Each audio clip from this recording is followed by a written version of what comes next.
There are winners and losers in North Carolina. The towns of Roxborough, Rockingham, and Troy are all losing population, but the 5 triangle towns we're going to talk about today are growing. One of them has nearly doubled in size over a 10-year period, and in another one, home prices did this in the last month. But numbers can be deceptive, so we're going to talk about that. And the last town we're going to look at is growing, but it's not for the reasons you would think. What's really happening in these small towns? In today's video, we're going to discover why these towns are so popular and whether they should be on your short list if you're considering a move. Hillsboro's population has increased 28% over the last 10 years. Over the same period, the state of North Carolina's population has grown 8%. I've done other videos about Hillsboro because it's just a really cool place. So we came from northern Ohio. It's pretty flat.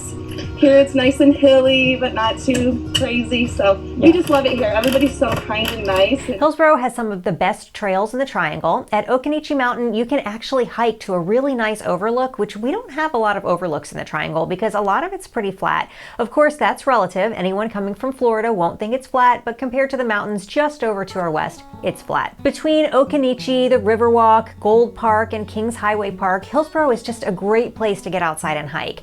Hillsboro also has some incredible food and some of the most unique shopping I've ever seen in a small town. This really cool yarn shop, this vintage jewelry shop, this fun little bookshop, and one of those funky little vintage hardware stores. So much fun.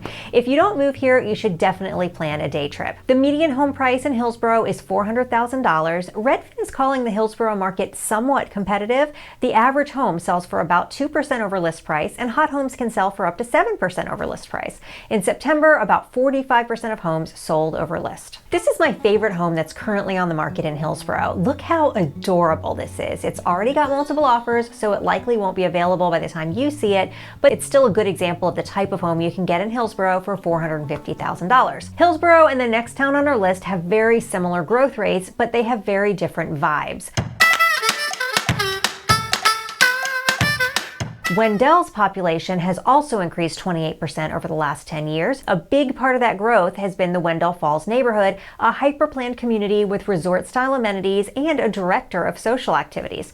Since building began in 2015, 1,630 homes have been bought and sold in Wendell Falls, and the master plan is between 3,500 and 4,000 homes to be built, including some apartments. It's fair to say that Wendell has only just begun its growth. That many new people means new amenities to serve them, and those amenities end up bringing more people, and the cycle tends to continue.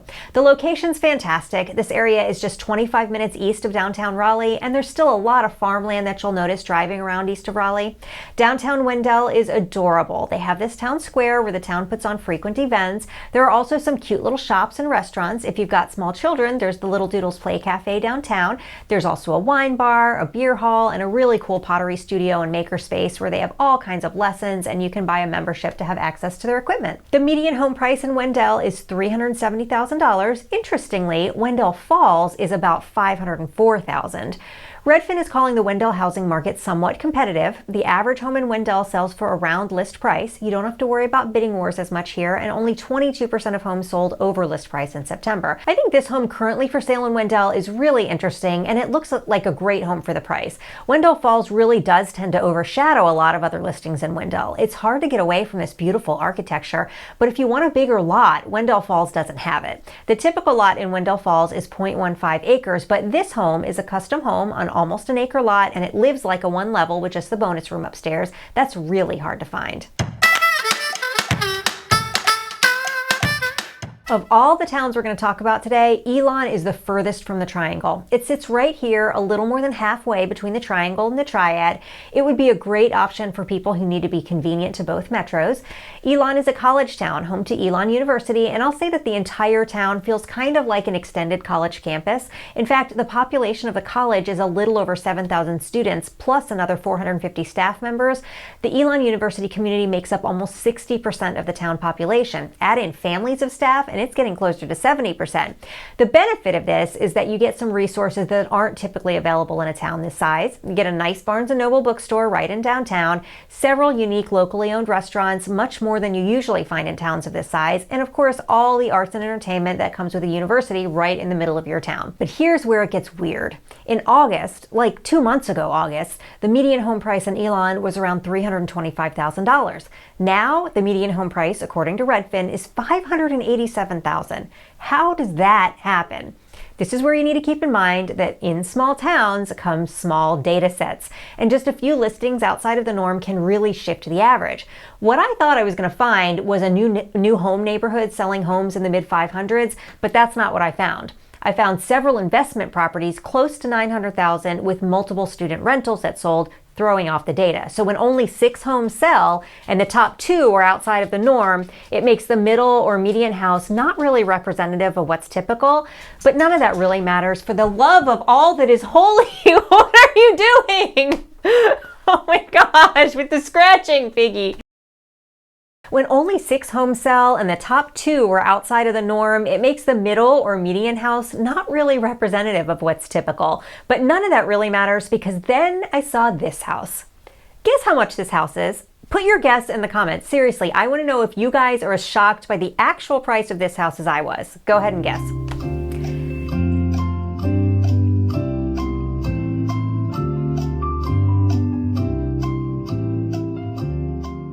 It's listed at $499,000 and they dropped it from $585,000. That's a really nice house for that price. Elon's total population is 12,752 and it's increased 35% since 2010.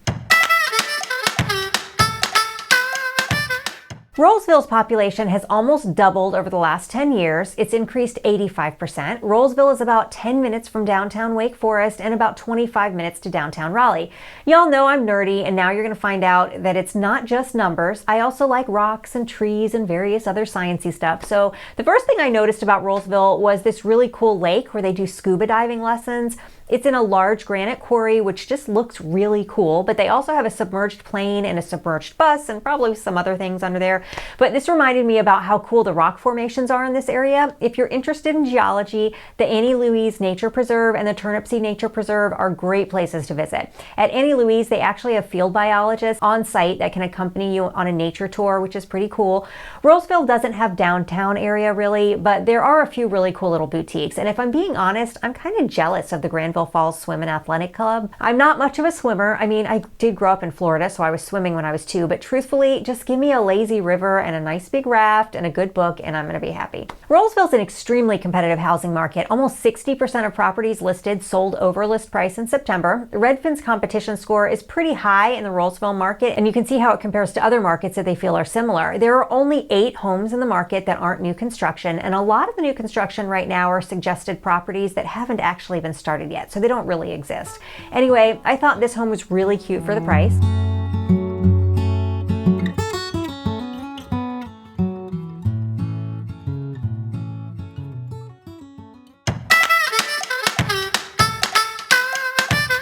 When I first moved to North Carolina, we bought our first home in Fuquay Varina, which felt like it was way out there at the time. The population was about 6,000 people, only slightly bigger than Angier is now. And back in 2000, Angier was about 3,400 people. It was tiny. Now, Angier has really grown a lot, and I do think it's a cute little town, but of all the towns we've discussed, it seems to have the least to recommend it. And it makes sense. Elon has a university. Rolesville is pretty much Wake Forest, and it's 25 minutes to downtown Raleigh. Wendell has Wendell Falls, and it's 25 minutes to downtown Raleigh. Hillsboro is just 15 minutes from both Durham and Chapel Hill, lending it the funky artsy vibe that it has. And of course it has the hills. But Angier, its closest town is Fuquay, 15 minutes away, and downtown Raleigh is almost 40 minutes. It's not really close to anything. It doesn't have much in the way of natural resources or businesses that make it unique, although people do drive for many miles away to go to Sunny Skies for ice cream. Also, the downtown shopping isn't as developed as any of the other towns we've discussed. So why is it growing so much? When I asked myself this question, it brought to mind a conversation I had with someone in Sanford when we were doing a video over there. She distinctly told me that Sanford doesn't want to be Harnett County, a commuter location for the Triangle. Because we don't want to be a bedroom community, you know, because Harnett County has become very much a bedroom community. Live here, work there. Yep. Just a few weeks ago, Meritage Homes requested a rezoning to build a subdivision in Anger, and it barely passed the Board of Commissioners. They've been building a lot of homes in Anger, and people are starting to question whether that should continue. Right now, 75% of homes active on the market in Anger are new construction. That's compared to 58% in Wendell, 34% in Hillsboro, and 0% in Elon. Anger's big attraction seems to be that they've been able to crank out a lot of homes. Of course, the good news about that is it does keep prices lower. Anger's median home price is $376,000. Redfin calls Anger a somewhat competitive housing market.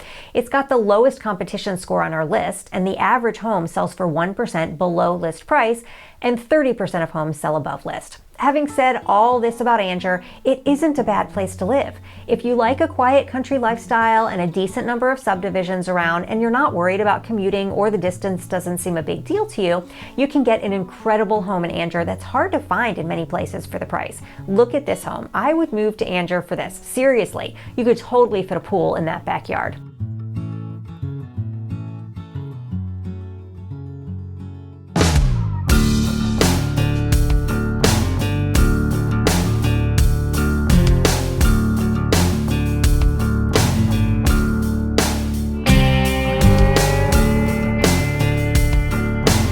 If you like this video, you might also like this one about the best small towns in North Carolina.